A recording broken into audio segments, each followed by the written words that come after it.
Hello everyone.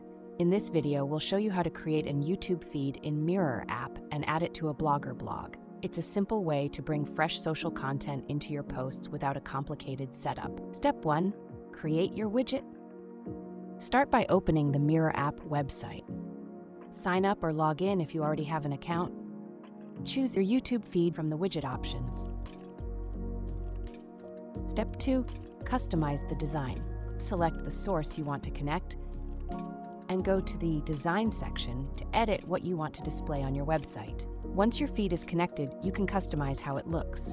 Adjust the layout, card style, spacing, and other design settings to match your website. When everything looks right, click the Publish button and copy the installation code in just one click. Step 3. Add it to Blogger.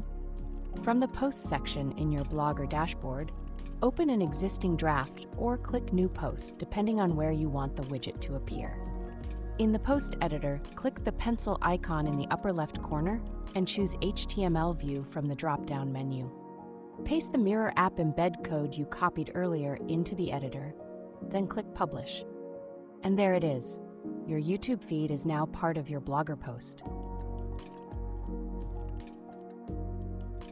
For more information, visit our Help Center and explore the links in the description.